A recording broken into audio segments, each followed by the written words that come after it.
عبده ورسوله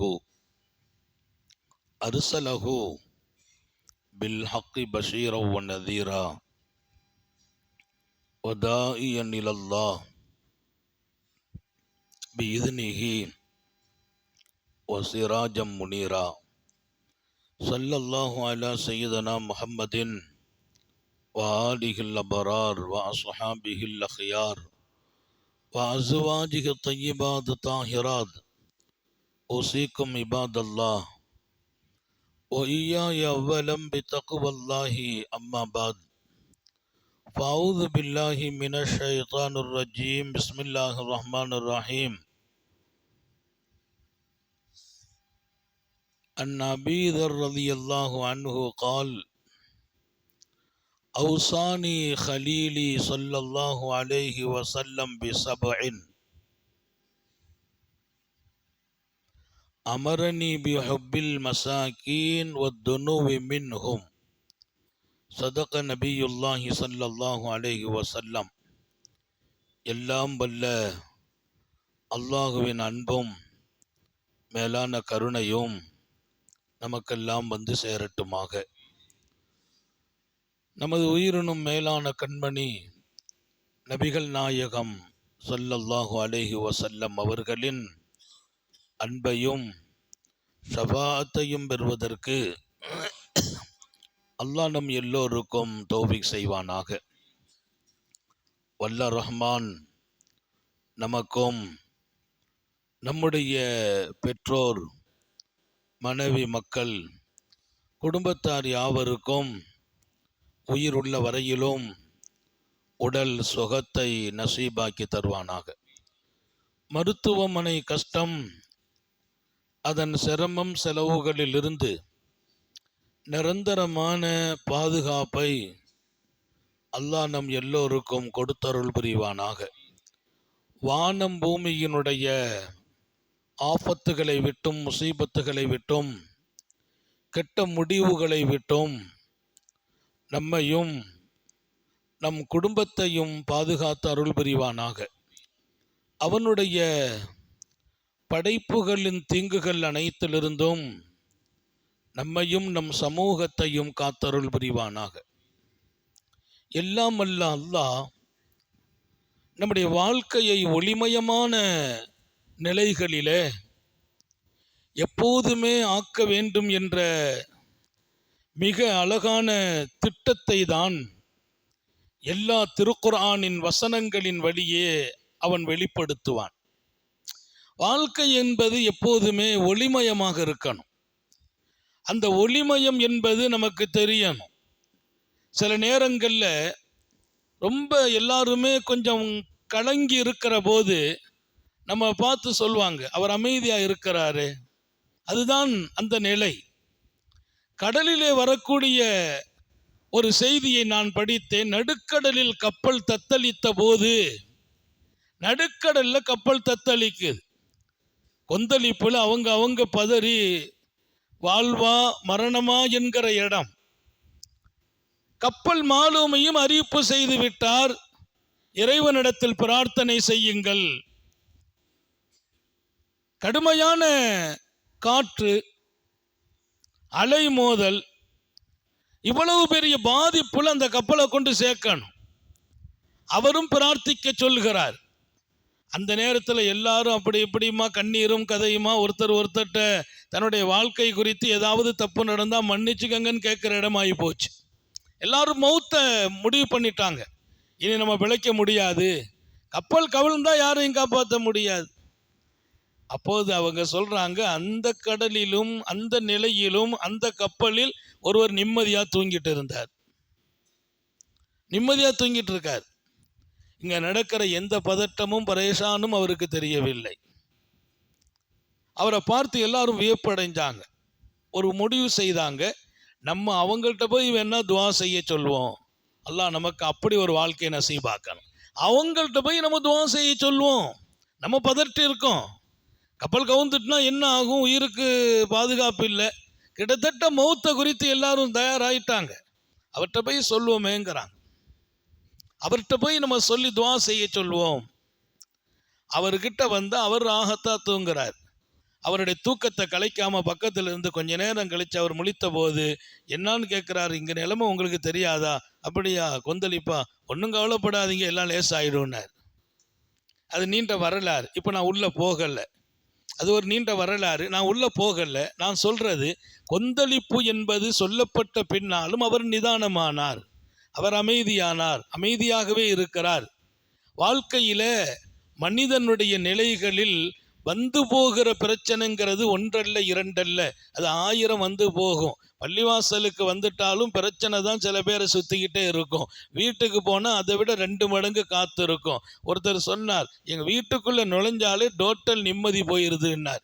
வீட்டுக்குள்ளே போயிட்டாலே என்னான்னு தெரியல, நான் ரொம்ப அமைதியான ஆளு தான். வீட்டில் போனாலே வீட்டில் வந்து பூகம்பம் தான், நான் அப்படி கோவப்படுறேன் எனக்கே தெரியலைங்கிறார். வீட்டில் நான் கோவப்படுறது எனக்கே தெரியல. அப்போ வீட்டுக்குள்ளே போனால் சூழ்நிலை மாறுது. நம்ம போகிற இடமெல்லாம் பிரச்சனை சுற்றிக்கிட்டு இருக்கு, அது அப்படிதான் இருக்கும். இதை தாண்டி நான் ஒளிமயமாக வாழணும். அல்லாஹ் எல்லாருக்கும் தௌஃபீக் செய்வானா. சய்யிதுனா அபூதருல் கிஃபாரி ரலியல்லாஹு அன்ஹு சொன்னாங்க, என்னுடைய நேசர் என் நண்பர் முஹம்மது ரசூலுல்லாஹி ஸல்லல்லாஹு அலைஹி வஸல்லம், பேரை கூட சொல்லலை. ஏன்னா ரசூலோடு அவங்களுக்கு இருக்கிற அந்த அன்பை காட்டுவாங்க. அவுசானி ஹலீலிங்கிறாங்க. ஹதீஸை இமாம் அல்பானி சஹியான ஹதீஸில் சேர்க்கிறாங்க. சஹியான ஹதீஸ் அது. என் நண்பரும் நேசரும் எனக்கு அழகான அறிவுரை சொன்னார்கள். சொல்றது யார்? நபி பெருமானார் ஸல்லல்லாஹு அலைஹி வஸல்லத்தின் அன்பு தோழர் அபூதருல் கிஃபாரி.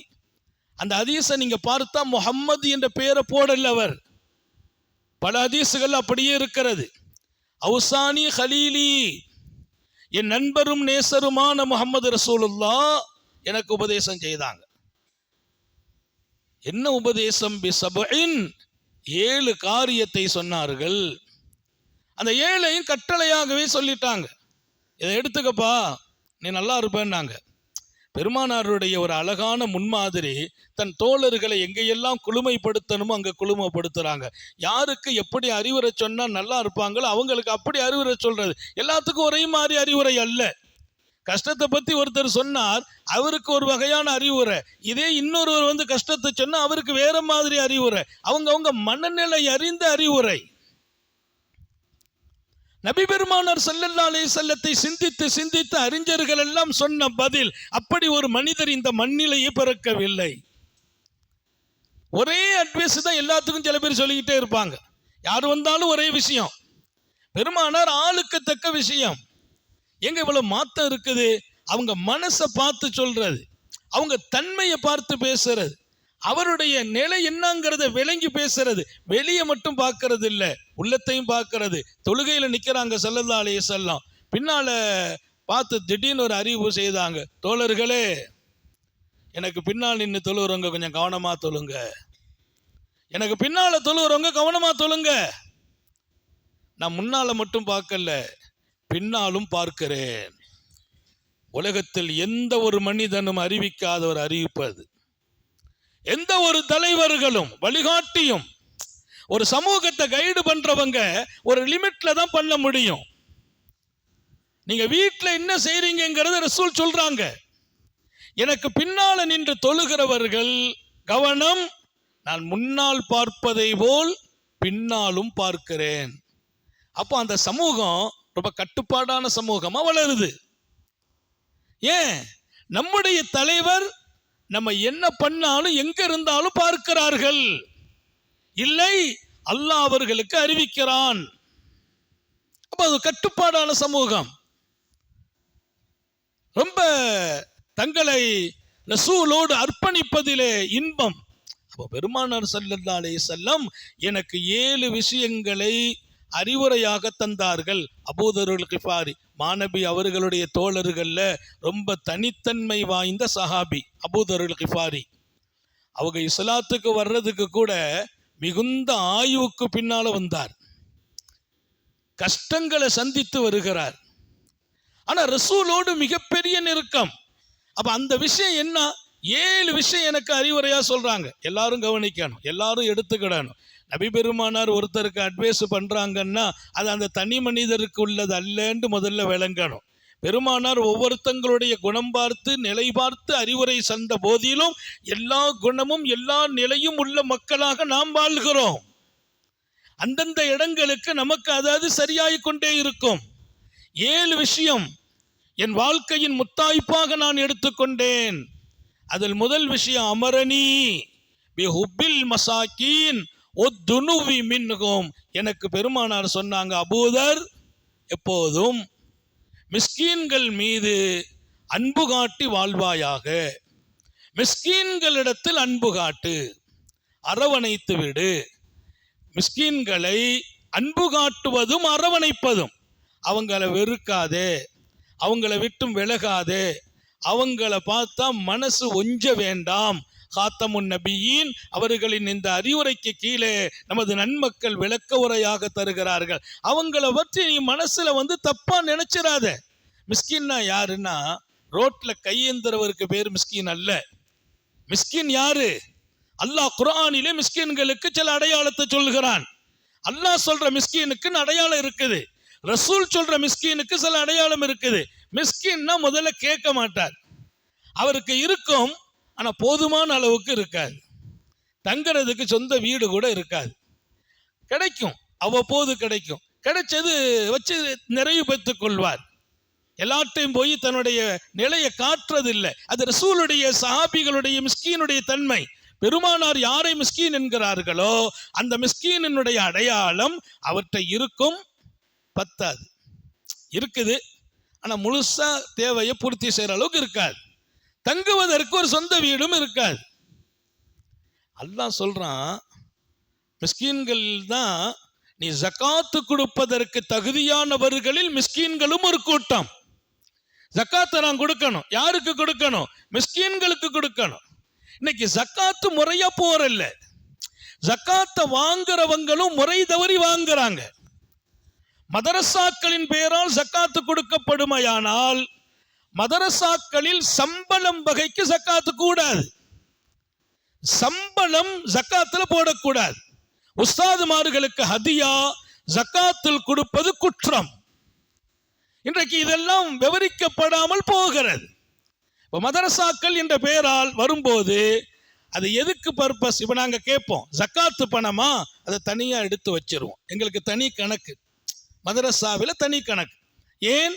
அந்த பணத்தை மாணவர்கள், தேவையுடையவர்கள், அவர்களுக்கு டிஃபன் செலவுக்கும் அவர்களுடைய மற்ற இதர செலவுகளுக்கும் பயன்படுத்துறது. அதை கொண்டு போய் உஸ்தாதுமார்கள் ஹதியாவில் கொடுக்கறது இல்லை. எனக்கு ஒருத்தர் ஃபோன் பண்ணார், அதற்கு நான் கொஞ்சம் ஜக்காத்து பணம் வச்சிருக்கேன், உங்க மதரசாவுக்கு தர்றேன்னார். நான் சொன்னேன், எங்க மதரசாவுக்கு ஜக்காத்து பணம் வாங்கிறது இல்லை. இப்ப ரமலான்ல எங்க மதரசா அப்படின்னா நாங்க நடத்துற பெண்கள் மதரசா, அதுக்கு ஜக்காத்து வாங்க மாட்டோம். ஜக்காத்து என்றால் அதை உஸ்மானியாவுக்கு எடுத்துக்கொள்கிறேன். உஸ்மானியா வெளியூர் மாணவர்கள் இருக்கிறார்கள், அவர்களினுடைய தேவைகள், கஷ்டப்பட்ட பிள்ளைங்க வருவாங்க, அவர்களின் காரியங்கள். ஜக்காத்தை எங்க மதரசா பெண் மதரசா, இங்க ஹதியா மட்டும்தான் கொடுக்கணும். மாச சம்பளம், சம்பள பணத்திற்கு ஜக்காத்து ஹராம். ஹராம நாங்க செய்ய முடியாது, வேண்டாம், எங்களுக்கு ஜக்காத்து தராதீர்கள் என்று நான் அவரிடத்திலே தொலைபேசியில் சொன்னேன். இங்கே ஜக்காத்து உரியவர்களுக்கு போய் சேர்ந்தாலே நாட்டில் நிறைய கஷ்டப்பட்டவங்க நிம்மதியா இருப்பாங்க. தேவையுடையவர்களுக்கு போய் கிடைக்கிறது இல்லை. ஒருவர் பணம் கொடுக்கிறதா இருந்தா ஹதியாவை தான் கொடுக்கணும். நண்பர்களுக்கு அன்பளிப்புங்கிறது, ஹதியாங்கிறது ஜக்காத்து பணத்தில் கொடுக்க கூடாது. ஜக்காத்து வாங்கிறது இல்லை. ஜக்காத்து பணம் யாருக்கும் அவங்களுக்கு போகணும். அந்த அல்லாஹ் குர்ஆன்ல சொல்றான், பணக்காரர்கள் எடுக்க வேண்டும், ஏழைகளுக்கு கொடுக்கப்பட வேண்டும். பணக்காரர்கள்ட்ட அந்த ஜக்காத்தை வாங்கணும், ஏழைங்கள்ட்ட கொண்டு கொடுக்கணும். அப்ப அது யார்? அல்லாஹ் லிஸ்ட் போடுறான். ஃபகீர், மிஸ்கீன், அல்லாஹ் ஒரு லிஸ்ட் தர்றான் குர்ஆன்ல, 8 கூட்டத்துக்கு தர்றான். இப்ப இன்றைக்கு தயவு செய்து ஞாபகப்படுத்துகிறேன், ஜக்காத்து கொடுப்பவர்கள் உங்கள் ஜக்காத் உரியவர்களுக்கு போக வேண்டும். கொடுப்பது கடமை என்பதை போல் உரியவர்களை பார்த்து கொடுப்பதும் கடமை. கொடுப்பது கடமை, உரியவர்களிடத்துல கொண்டு கொடுக்கணும். நீங்க உரியவங்க இல்லாதவங்கள்ட்ட கொண்டு கொடுத்து ஜக்காத்தினுடைய நோக்கம் நிறைவேறாம போயிடக்கூடாது. வாங்குபவர்களுக்கு சொல்லுகிறோம், ஜக்காத்தை வாங்க தகுதி இல்லையா, வேண்டாம் என்று ஒதுங்கி விடுங்கள். அது கழிவு, அது அழுக்கு. அதை தகுதி இல்லாமல் அனுபவிப்பதும் குற்றம். முறை தவறி ஜக்காத்து போய் சேரவும் கூடாது, முறை தவறி அவர்கள் வாங்கவும் கூடாது. ஜக்காத்தை பிரிக்கணும். அது எதுக்காக பயன்படுத்தப்பட வேண்டுமோ அதில் மாத்திரம் பயன்படுத்தப்பட வேண்டும். இது மிக முக்கியமான தகவல். இந்த இடத்திலே இடையிலே சொல்ல வேண்டியது வந்தது, ஞாபகப்படுத்துகிறேன். அப்போ மிஸ்கீன்களுக்கு ஜக்காத்தையும் கொடுக்கணும். அல்லாஹ் குர்ஆன் ஷரீஃப்ல சொல்றான். இங்கே நபிகள் நாயகம் ஸல்லல்லாஹு அலைஹி வஸல்லம் மிஸ்கீன்களை நேசம் வைக்க சொன்னார்கள். ஏன்? பெருமானாருடைய அறிவுரை என்பது அது வைர எழுத்துக்களால் பதிக்கப்பட்டிருக்கிறது. யார் யாருக்கு என்னென்ன அறிவுரை சொன்னார்கள் அப்படியே ஒவ்வொன்றையும் சரித்தனியாக போட்டு வைரங்களால் தங்கங்களால் பதிக்கப்பட்டிருக்கிறது. ஏதோ ஒருத்தர் சொன்ன அறிவுரை காலத்தில் மறைந்து போகும். இது மறையல்ல, மறையக்கூடாது. உலகம் உள்ள வரையிலும் குர்ஆன் இருக்கும், ரசூலின் அறிவுரையும் ஹதீஸும் இருக்கும். அது கோல்டு எழுத்துக்கள். அப்ப ஏன் ஏதோ ரசூலுல்லாஹ் மிஸ்கீனை நேசிக்க சொன்னாங்க? அப்படி இல்லை. ஆழமான விஷயங்களை தான் பேசுவார்கள், அர்த்தமுள்ளதை தான் பேசுவார்கள். மிஸ்கீன்களை நேசிப்பது மாத்திரமல்ல, துவா கேட்டாங்க.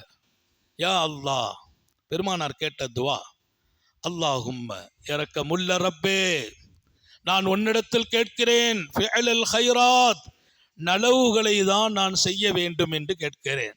நான் செய்கிறது எதா அது நல்லதா இருக்கணும், நல்லது அல்லாததை நான் செய்யக்கூடாது. நபி அவங்க கேட்ட துவா நிறைய சஹாபாக்களுக்கு கற்றுக் கொடுத்த துவா. 3 விஷயத்தை கேட்குறாங்க. அந்த 3 எல்லாருக்கும் கற்றுக் கொடுத்தாங்க.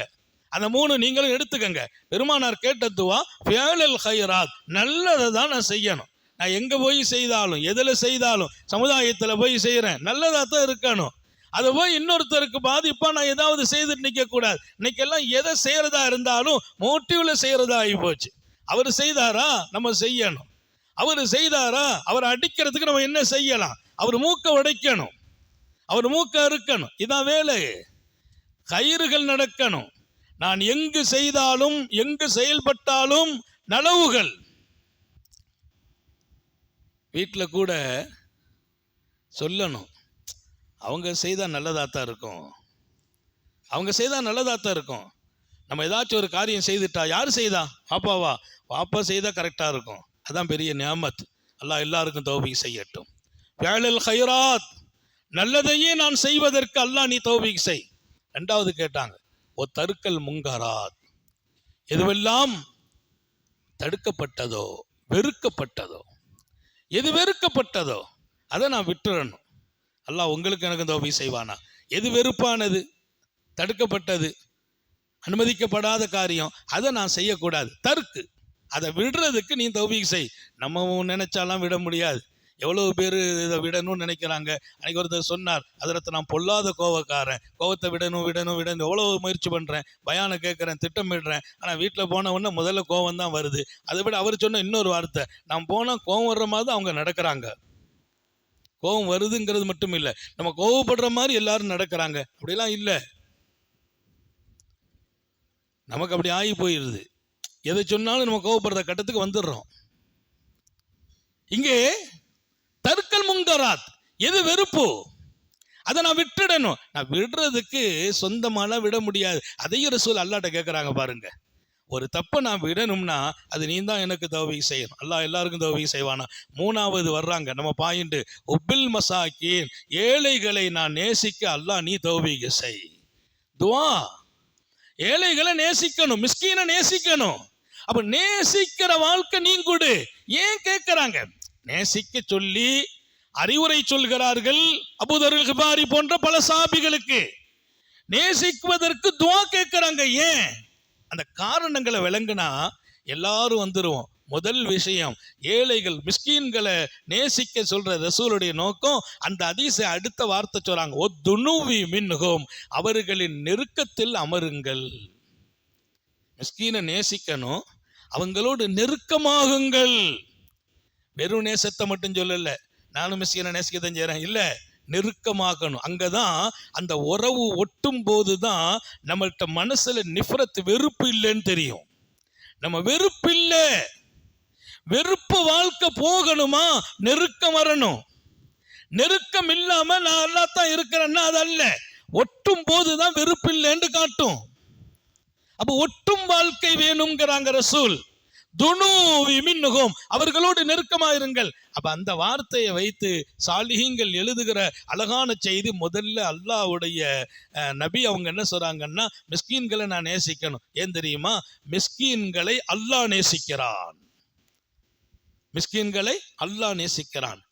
அல்லாஹ்ட்ட இப்படி ஒரு துவா கேட்டாங்க, ரப்பே உன் நேசத்தை எனக்கு கொடு, நீ யாரை நேசிப்பாயோ அவர்களின் நேசத்தையும் கொடுப்பாயாக. அல்லாஹும்ம இன்னி அஸ்அலுக ஹுப்பக வ ஹுப்ப மன் அஹப்பக, நீ யாரை, உன்னை யார் நேசிப்பார்களோ, நீ யாரை நேசிப்பாயோ அந்த பிரியத்தை எனக்கு கொடு. அப்ப உன்னை நேசிக்கிறவங்க, நீ யாரை நேசிக்கிறாயோ அவங்க.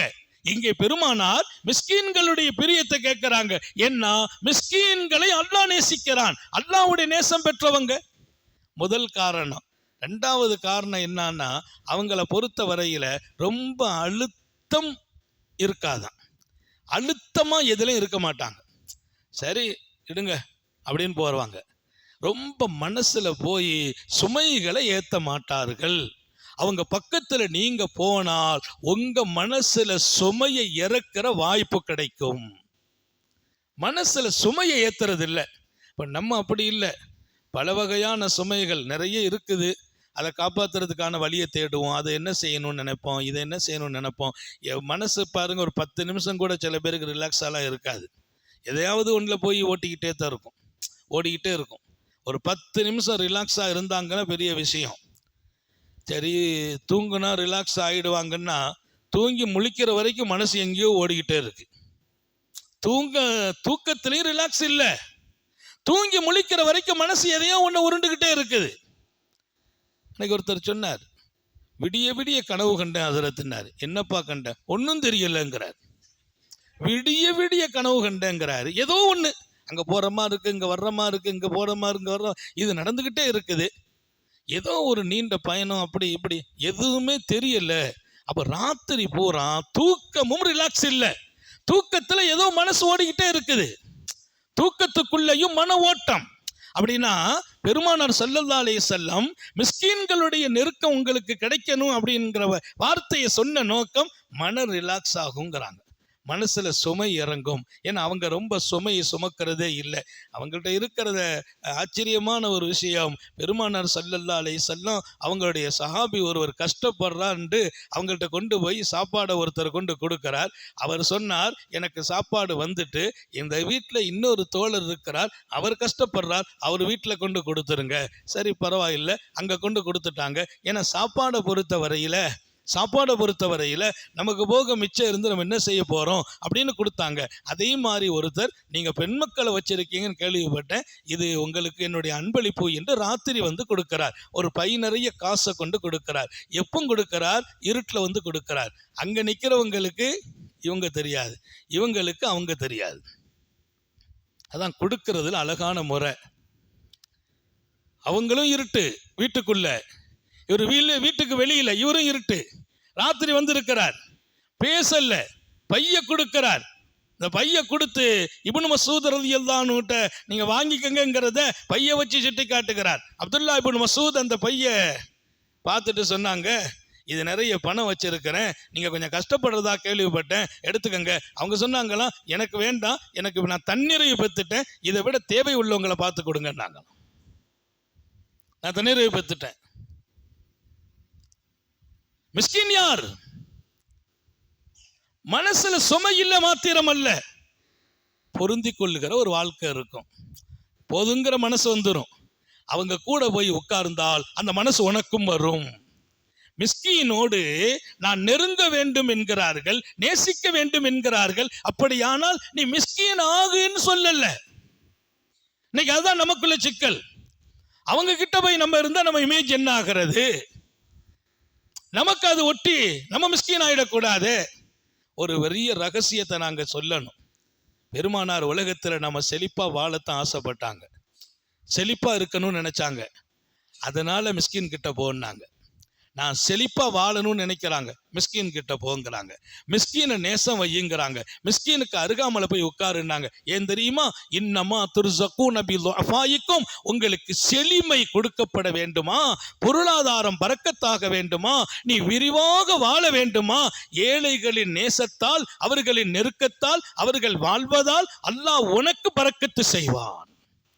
அவங்க கிட்ட போ, அதை வச்சு உனக்கு ரிசுக்கு விசாலமா கிடைக்கும். அவர் மிஸ்கீனாத்தான் இருப்பாரு, உனக்கு ரிசுக்கு விசாலம். ஏன்னா அல்லாஹ்வின் நேசம் பெற்ற மனிதர். அவரை போய் நீ வெறுக்கிறதோ, கொஞ்சம் கொச்சையா நினைக்கிறது, அவ பக்கத்துல இருக்கிறதுக்கு மனம் ஒஞ்சிறது, இதெல்லாம் ஆபத்தானது. இன்னைக்கெல்லாம் சில பேர் அந்த மாதிரி ஆட்களை கண்டா போல எழுந்திருச்சு நாண்டு போயிடுறது. நம்ம கிட்ட அவங்க வந்து அவங்கள ஒட்ட விடுறது இல்லை, இருக்க விடுறது இல்லை. அதனால அவங்க ஒன்றும் நஷ்டமாகல, நம்ம நசீபை இழக்கிறோம். அவங்க அருகாமையில் இருப்பதால் ஒன் ரிசுக்கு விசாலமாகும். பெருமானாருடைய விருப்பம் என்ன? நீங்க எல்லாம் செழிப்பா வாழணும். அதுக்காக சில பேர் அப்படி வச்சிருக்கான் அல்லாஹ்.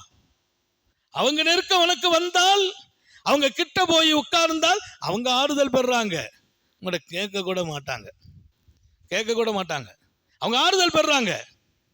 நபி பெருமானார் ஸல்லல்லாஹு அலைஹி வஸல்லம் அவர்களை சந்திக்க வருகிறார் அக்ரா இப்னு ஹாபிஸ் என்பவர், உயைனா இப்னு ஹுசைன் என்பவர், ரெண்டு பேரும் வர்றாங்க. அவங்க பெரிய மனிதர்கள், கொஞ்சம் செல்வாக்கும் கொஞ்சம் மக்கள் பார்வையில் கொஞ்சம் செழிப்பா இருந்தாங்க. மக்காவுடைய தலைவர்கள் உயைனா இப்னு ஹிசன், அக்ரா இப்னு ஹாபிஸ், இந்த ரெண்டு பேரும் நபியை வந்து சந்திச்சு கொஞ்சம் தெளிவு பெறணும் வந்தா அவங்க வாசல்ல ஸ்டாப் ஆயிட்டாங்க, நின்றுட்டாங்க, உள்ள வரல. அவங்க மனசு ஒஞ்சுது, மனசு ஒரு மாதிரியா இருக்குது உள்ள வர்றதுக்கு. ஏன்னா பெருமானார் ஸல்லல்லாஹு அலைஹி வஸல்லத்தை சுத்தி ஒரு 4 பேர் இருக்கிறாங்க. அந்த 4 பேரும் மிஸ்கீன்கள். சையதுனா பிலால், சையதுனா ஹப்பாப், சையதுனா அம்மார். நபியை சுத்தி இருந்த கூட்டம். பிலால் இருக்கிறார், ஹப்பாப் இருக்கிறார், அம்மார் இருக்கிறார், அப்துல்லா இப்னு மஸ்ஊத் இருக்கிறார். 4 பேரும் ஏழைகள், 4 பேரும் மிஸ்கின்கள். இவங்களோட ரசூல் உட்கார்ந்து உலாவிட்டு இருக்கிறாங்க, பேசிட்டு இருக்கிறாங்க. இங்கே வந்து அந்த பெருமனிதர்கள் அப்படி ஒரு பார்வை பார்த்துட்டாங்க, பார்த்துட்டு ஸ்டாப் ஆயிட்டாங்க, வெளியில நின்றுட்டாங்க, உள்ள வரல, வருவதற்கு முனைவவில்லை. பெருமானார் ஸல்லல்லாஹு அவங்கள பார்க்கறாங்க, யார் இவங்க? ஒரு பார்வை பார்த்துட்டு உத்தம நபிகள் ஸல்லல்லாஹு அலைஹி வஸல்லம் கொஞ்சம் அமைதியானாங்க. இந்த சாபாக்கள் எழுந்திருச்சு போக அவங்க 2 பேரும் நபியை பார்த்து வந்து சொன்னாங்க, உங்களை நாங்கள் சந்திக்கணும், ஆனால் இந்த மாதிரி ஆட்கள் உங்களோடு இருந்து நாங்கள் உள்ள இருக்க விரும்பல, இந்த மாதிரியான மனிதர்கள் இருக்க நாங்க வந்து இருக்க விரும்பல, எங்களுக்குன்னு ஒரு தனி இடம் வேணும், இவங்களை எல்லாம் விட்டு நீங்க கொஞ்சம் விலகி எங்களோடு இருக்கணும் அப்படின்னு கேட்டுக்கொண்டாங்க. பெருமானார் பார்க்கறாங்க, பெரிய மனிதர்கள், இவங்களும் நம்மோடு வந்தால் இவங்களை கொண்டு நிறைய மாற்றங்கள் ஏற்படும், அதனால ஒண்ணும் இல்லை, அவங்கள கொஞ்சம் ஒதுக்கி வைத்து இவங்களோடு இருப்போம், அவங்கள கொஞ்சம் ஒதுக்கி இவங்க கூட இருப்போம்னு நினைக்கிறாங்க ரசூல். அப்படி நினைத்து மறுநாள் ஒரு திட்டம் இடுறாங்க, அவங்களை எல்லாம் கொஞ்சம் ஸ்டாப் பண்ணிட்டு ஒரு இடத்தை தயாராகி இவங்களை எதிர்பார்ப்போண்டு. வானவர்களின் கோமான் ஜிப்ரீல் அப்போது வர்றாங்க. அந்த ஆட்கள் வர்றதுக்கு முந்தி ஜிப்ரீல் வந்தாங்க. வந்து குர்ஆனுடைய வசனத்தை பெருமானார் முகமெல்லாம் அப்படி வேர்த்து வடியுது, உடம்புல இருந்து அப்படி வேர்வை துளி, என்ன வஹி வருது. வந்து சொன்னாங்க, வலா தத்ருதில்லதீன யதுஊன ரப்பஹும், வலா தத்ருதில்லதீன யதுஊன ரப்பஹும், அல்லாஹ்வை காலையிலும் மாலையிலும் துதிபாடிக்கொண்டு கொடுத்ததை கொண்டு பொருந்தி வாழ்கிற இந்த மனிதர்களை யாருக்காக விரட்ட போகிறீர்கள்? அல்லாஹ் எப்படி ஆயத்தை இறக்குறான், பில் கதாதி வல் அஷி யுரீதுன வஜ்ஹா, காலை வருமா அல்லாஹ்விடத்திலேயே நிற்பாங்க, மாலையா அல்லாஹ்வோட இருப்பாங்க. அல்லாட்ட தொழுவாங்க, கண்ணீர் வடிப்பாங்க, கையேந்துவாங்க. அவன் கொடுக்கல, கொஞ்சம் தான் கொடுத்தான், அதை ஏத்துக்கிறாங்க. ஏத்துக்கிட்டது மட்டும் இல்லை, இன்னும் அவனை கூடுதலா நெருங்கி கொண்டு இருக்கிறாங்க. அவன் மீது குறப்பட்டு கொண்டதே இல்லை. யுரீதுன வஜ்ஹா, அல்லாஹ்வுடைய பொருத்தமே நாட்டம் இவர்களுக்கு. இவங்களை விரட்டி விட்டு அவங்கள உட்கார வைக்க போறீங்களா? வஸ்பிர் நஃப்ஸக மஅல்லதீன யதுன ரப்பஹும். இன்னொரு ஆயத்து, இப்படி இருக்கிறாங்களே இவங்க கூட தான் நீங்க இருக்கணும். இவங்களை விரட்டுறது ஒரு அநீதி இல்லையா? அநீதி இல்லையா? ஏழைகளை நெருக்கமாக்கணும், ஏழைகளோடு இருக்கணும், மிஸ்கின்களோடு நான் உறவாடணும். அல்லாஹ் அதை அனுமதிக்கிற மாத்திரம் அல்ல, இவங்களை போ சொல்றது அநீதி. இவங்க போயிட்டு அவங்க வரணுமா? வேண்டாம். அப்படி அவங்க வர்றதா இருந்தா வர வேண்டியது இல்லை, அவங்க வர வேண்டாம். இவர்களை வெறுக்கிறார்களே, அவர்கள் ஏன் இங்கே? எதற்காக இங்கே?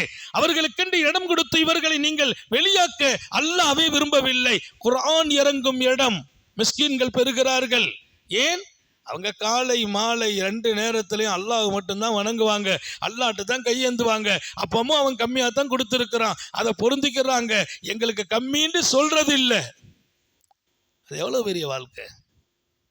திருக்குர்ஆன் அவர்களுக்கு பாராட்டை சொல்கிறது, அவங்கள பற்றி இறங்குகிறது வசனம்.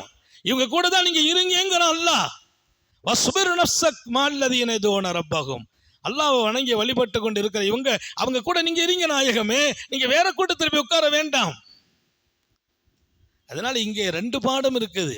ஒன்று, நமக்கு அன்னைக்கு கொஞ்சம் குறைவா கிடைக்கிற மிஸ்கின்களா நம்ம இருக்கிறோமா, அதை பொருந்திக்கிறோம். இன்னொரு பக்கம் மிஸ்கின்களுக்கு அருகாமையில் போய் உட்காருவோம், அவங்க நெருக்கமாகுவோம், அவர்களை நேசிக்கிற துஆ கேட்டுக்கொண்டே இருக்கணும். ஏன்? அதனால் நீங்கள் நிம்மதி பெறுகிறீர்கள், அல்லாஹ்வின் நேசம் உங்களுக்கு கிடைக்கிறது, மனச்சுமைகள் குறைகிறது.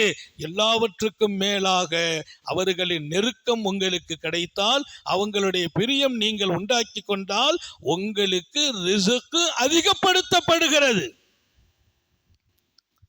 ரிஸ்க் அதிகம். பெருமானார் ஸல்லல்லாஹு அலைஹி வஸல்லம் மட்டும் இல்லை, அவங்க மனைவி ஸைனப் நாயகி இருந்தாங்க, ரசூலுடைய மனைவி. அம்மாட ஒரே தன்மை என்னன்னா, நான் ஹயாத்து வரைக்கும் மிஸ்கீன்கள் என்னை கொண்டு பிரயோஜனம் பெறணும், அவங்களை கொண்டு நாம் பிரயோஜனம் பெறணும். மிஸ்கீன்கள் நம்மளை கொண்டு பிரயோஜனம் பெறலாம், அவங்களை கொண்டு நம்ம என்ன பிரயோஜனம், அதான் அந்த விஷயம். மிஸ்கீன்கள் என்ன கொண்டு பிரயோஜனம், மிஸ்கீனை கொண்டு நாம் பிரயோஜனம் என்ற ஒரு வாழ்க்கையை அம்மா எடுத்துக்கிட்டாங்க. ரசூலுடைய மனைவிகள் பல வகை. பெருமானாருடைய மனைவியர்கள் ஒவ்வொருவர்களும் ஒவ்வொரு மிகச்சிறந்த வாழ்க்கையின் முன்மாதிரி. மனைவி யாருடைய மனைவி? அல்லாஹ்வின் நபியின் மனைவி. ரசூலுடைய வீட்டிலேயே இருக்கிறாங்க, பெருமானாரை சுவாசிக்கிறாங்க, பெருமானாரின் மூச்சு காற்றை சுவாசித்தவர்கள். என்ன தவம் செய்த பெண் மக்கள் அவர்கள்! அவங்ககிட்ட இருந்து எவ்வளவு கிடைத்தது. அதுல அம்மா ஸைனப் உம்முல் மசாக்கீன் என்று அவங்களுக்கு பேரு, மிஸ்கீன்களின் தாய் என்று பெயர் சூட்டப்படுது. ஹதீஸை நீங்க திறந்தா ஸைனபுன்னு போட்டா உம்முல் மசாக்கீன், மிஸ்கீன்களின் தாய். ஏன்? எங்க எந்த மிஸ்கீன் இருந்தாலும் அந்த மிஸ்கீனை கரெக்டா அடையாளம் கண்டு அவர்களுக்கு என்ன செய்யணுமோ செய்து அனுப்பிடுவாங்க, அவங்களுக்கு என்ன கொடுக்கணுமோ அதை கொடுத்து விட்டுருவாங்க. இன்னொரு பக்கம் அவங்களுடைய துஆவை ஆதரவு வைப்பார்கள். அன்னை உம்முல் மசாக்கீன் மிஸ்கீனான பெண்களா அவங்கள கூப்பிட விட்டு பக்கத்தில் இருப்பாங்க. அந்த வாழ்க்கை அது ரெகுலரா அம்மா செய்தாங்க. அதனால அம்மாவுக்கு பேரு மிஸ்கீன்களின் தாய் என்ற முகவரியை அன்னை ஸைனப் ரலியல்லாஹு அன்ஹா பெறுகிறார்கள். அதனால எனக்கு ரசூல் ஸல்லல்லாஹு அலைஹி வஸல்லம் அற்புதமான கோல்டு எழுத்துக்களால் எழுதப்பட வேண்டிய 7 அறிவுரைகள். அதில் முதல் அறிவுரை இத்தனை முத்துக்களால் அலங்காரமான அறிவுரை. உப்பில் மசாக்கீன், ஏழைகளை நேசிக்க வேண்டும் என்றார்கள், அவர்களின் நெருக்கமாகவும் வேண்டும் என்றார்கள். அதுல இருந்து நான் வாழ்க்கையில ரொம்ப நசீபுள்ளவனா இருந்தேன். அபூதர் அல் கிஃபாரி வாழ்க்கையை நீங்க பார்த்தா, யாராவது போய் கேட்டா அவங்களுக்கு கொடுப்பாங்க. கஷ்டப்பட்டவங்க ஏழைகள் அவங்கள தான் தேடி போவாங்களாம், போன ஒன்று கொடுத்துருவாங்க. ஒரு தடவை யாரோ வந்து கேட்டாங்க, அந்த போது அவங்க ஒட்டகத்தை கொடுக்குறாங்க. அவங்க வீட்டுக்காரர் அதிகாரிகிட்ட சொல்கிறாங்க, நல்ல ஒட்டகத்தை பிடிச்சிட்டு வா. அவர் ஒரு ஒட்டகத்தை கொடுத்தாரு. அந்த ஒட்டகத்தை வாங்கிட்டு சரிப்பா கேட்டாங்க, இதை விட நல்ல ஒட்டகம் இருக்கான்னார். இல்லை, இதான் இருக்கிறதுலே ஃபர்ஸ்ட் கிளாஸ். உடனே தோட்டத்துக்கு போகிறாங்க. உள்ளே போய் பார்த்தா ஜம்முன்னு இன்னொன்று நிற்கிது. இது நிற்கிதப்பான்னாங்க. இல்லை அது நீங்க போறதுக்கு இந்த மிஸ்கீனை காட்டிலும் என்னை தேர்ந்தெடுத்தாயா, இந்த மிஸ்கீனை காட்டிலும் என்னை தேர்ந்தெடுத்தாயா, எனக்கு என் ரப்பு கொடுப்பான், அவருக்கு நான் கொடுக்க சொன்னான், ஓ அதை கொடு என்று இருப்பதில் கோலிட்டியும் தரமும் வாய்ந்த அந்த ஒட்டகத்தை அவர்கிட்ட கொடுத்து அனுப்புனாங்க சையதுனா அபூதர் கிஃபாரி ரலியல்லாஹு. எனவே ஒரு அழகான வாழ்க்கை. நம்ம எங்க இருந்தாலும் ஜொலிக்கணும், எங்க இருந்தாலும் மிளறணும், வித்தியாசப்படணும். மனித உலகத்தில வாழ்ந்தா எப்படியும் வாழலாம், எப்படியும் ஹயாத்து முடியத்தான் போகுது. ஆனா அப்படி இல்லை. இன்னைக்கு ஒரு பேரை பதிச்சுட்டாங்க பார்த்தீங்களா, உம்முல் மசாக்கீன், மிஸ்கீன்களின் தாய் என்ற ஒரு பெயரை ஹஸரத் சையதுனா அபூதர் கிஃபாரி வரலாற்றில் எத்தனை பெரிய இடத்தை பெற்று விட்டார். பெருமானாரின் அந்த அறிவுரைகள் எல்லாம் காலத்தால் அழியாதது, ஆயிரம் ஆயிரம் இதயங்களுக்கு மிகப்பெரிய சிகிச்சையாக அமைந்திருக்கிறது. அதில் முதல் பகுதி தான் மிஸ்கீன்கள் மீது நேசமும், இன்னொரு பக்கம் அவர்களின் பக்கத்தில் அமர்வதும். இது இறைவன் கொடுத்த பாக்கியம். அதை நம்ம பயன்படுத்த வாய்ப்பு கிடைக்கும் போது நம்ம ரொம்பலாம் வேண்டாம், நம்ம சொந்த பந்தங்கள் எவ்வளோ பேர் மிஸ்கீனா இருக்கிறாங்க, அவங்கள ஒருக்க போய் சந்திப்போம், அவங்க கூட கொஞ்சம் உட்கார்ந்து பேசுவோம், அவங்களுக்கு என்ன முடியுமோ அதை ஹெல்ப் பண்ணுவோம். உதவி செய்கிறோமோ இல்லையோ அவங்க கூட போய் உட்காரும் போது நம்ம மனநிலை மாறும் என்கிறார்கள். நம்ம மனநிலை மாறும். அதனால நம்ம ஏழையாக மாட்டோம், செல்வாக்கெல்லாம் குறைய மாட்டோம், இன்னும் நம்ம செல்வாக்கு கூடும். அதற்கு முன்மாதிரி மாணவியின் அருமையான தோழர்களும் சாலிஹீங்களும். எல்லாம் அல்ல அல்லாஹ் அற்புதமான இந்த அறிவுரையின் முதல் பகுதி மாத்திரமே சொல்லப்பட்டிருக்கிறது. அதை நம்ம எடுக்கணும். எல்லாத்தையும் கிடுகிடுன்னு 1 2 3 4 5 சொன்னோம்னா மொத்தமாக வாங்கிட்டு போயிடுறோம். இந்த ஒன்றை எடுக்கிறோம், வாழ்கிறோம். நான் நேசமுள்ளவனாக மாறணும். எந்த ஒரு மிஸ்கீனையும் என் மனம் வெறுக்க நினைத்தால் மனசை நான் அழிக்க வேண்டும், அவரை நேசிக்க வேண்டும், அவருக்காக துஆ, அவருடைய துஆவை நம்ம ஆதரவு வைக்க வேண்டும். அவங்க நெருக்கத்தை பெறும்போது நமக்கு கிடைக்கிற கிஃப்ட், நம்ம செழிப்பா வாழ்கிறோம். இன்னொன்று மன சுமை இறங்குது. இதற்கெல்லாம் மேலால் அல்லாஹ் மீது யக்கீன் வரும். 5வது சொல்ல விட்டேன், யக்கீன், நம்பிக்கை வரும். பாருங்க, இப்படிப்பட்ட நிலையிலையும் வாழத்தானே செய்கிறாங்க, ஹாப்பியாக தானே இருக்கிறாங்க, எவ்வளோ சந்தோஷமா இருக்கிறாங்க. எந்த ஒரு விஷயத்தையும் குறை சொல்றது இல்லை, கஷ்டத்தை காட்டுறது இல்லை. அப்போ அப்படின்னா என்ன, அவங்களுக்கு ஒரு நம்பிக்கை இருக்குதே, என்னை படைச்சவன் என்னை கைவிட மாட்டான், கொடுப்பான். அந்த நம்பிக்கை ஏழைகள்கிட்ட பார்க்கணும். நீங்க அந்த நம்பிக்கை உங்களுக்கு நசீபாகும், யக்கீன் கிடைக்கும் என்கிறார்கள். எல்லாம் அல்ல அல்லாஹ் அழகான அந்த வாழ்க்கை வாழச் செய்வானாக. எல்லாம் அல்ல அல்லாஹ் தௌஃபீக் செய்வானாக. சோதனைகள்ல இருந்து பாதுகாப்பானாக, கெட்ட முடிவுகளில் இருந்து பாதுகாப்பானாக. விடும் மூச்சும் எழும் பேச்சும் அவன் சிந்தனையாக்குவானாக. ஓடும் இரத்தத்திலும் அவன் அன்பு கலந்து ஓடச் செய்வானாக. நாம் பெற்ற பிள்ளைகளை கண்குளிர்ச்சியாக்கி வைப்பானாக.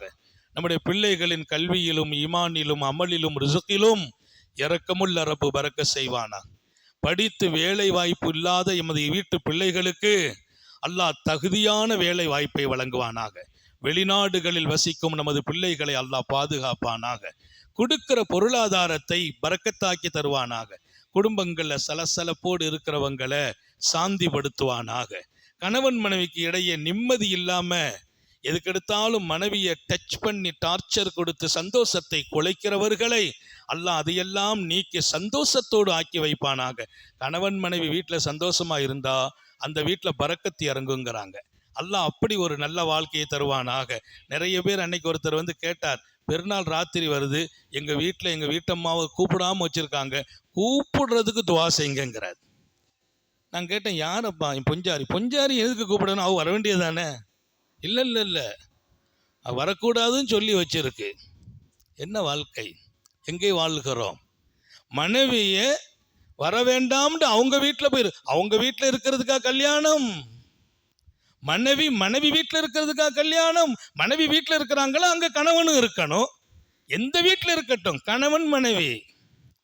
மனைவி மனசை காயப்படுத்துகிறவர்கள் இருந்தால் கருணை உள்ளவனை சரியாக்கி வைப்பாயாக. மனைவி சந்தோஷமா இருக்கும்போது பிள்ளைங்க சந்தோஷமா வளருவாங்க. மனைவி மகிழ்ச்சியா இருந்தால் அந்த குடும்பம் மகிழ்ச்சியாகும். அவங்க மனசு காயப்படுற மாதிரி நடக்கவே கூடாது. அது எல்லாரும் பாடமாக பெறுங்கள். அல்லாஹ் அருள் புரிவானாக. நீண்ட நெடிய நாட்கள் நோய் நொடிகள் இல்லாமல் உடல் ஆரோக்கியத்தோடு மனநிறைவோடு இன்பத்தோடு அல்லாஹுவை நின்று வணங்கி வழிபட்டு வாழும் நசீபையும் பாக்கியத்தையும் எல்லாம் அல்லாஹ் உங்களுக்கும் எனக்கும், நம்மை ஈன்றெடுத்த தாய் தந்தையர்களுக்கும், நமது மனைவி மக்கள் உற்றார் உறவினர் யாவருக்கும் கொடுத்தருள் புரிவானாக. உயிரினும் மேலான கண்மணி காத்தமுன் நபியின் சர்க்காரை ஆலம் சுந்தர நபிகள் ஸல்லல்லாஹு அலைஹி வஸல்லம் அவர்களை கனவிலும் நனவிலும் கண்டுகளிக்கும் பெரும் பாக்கியத்தை அல்லாஹ் நம் எல்லோருக்கும் கொடுத்தருள் புரிவானாக என்ற நல்ல துஆக்களோடு உங்கள் எல்லோருடைய துஆவை ஆதரவு வைத்து என் வார்த்தைகளை நிறைவுபடுத்துகிறேன். வாஹிரு தாவானா அல்ஹம்துலில்லாஹி ரப்பில் ஆலமீன். அஸ்ஸலாமு அலைக்கும். அலா முஹம்மது அலைஹி வஸல்லம் ஸல்லல்லாஹு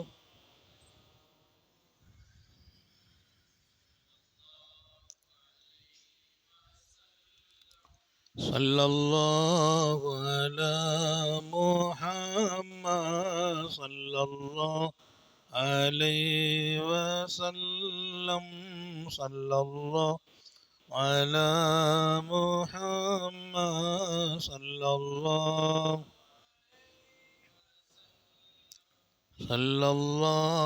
அலா முஹம்மது ஸல்லல்லாஹு அலைஹி வஸல்லம் ஸல்லல்லாஹு அலா முஹம்மது ஸல்லல்லாஹு அலைஹி வஸல்லம் ஸல்லல்லாஹு அலா முஹம்மது ஸல்லல்லாஹு அலைஹி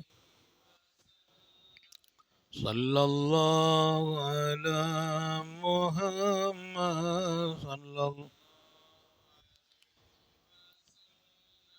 ஸல்லல்லாஹு அலா முஹம்மது ஸல்லல்லாஹு அலைஹி வஸல்லம்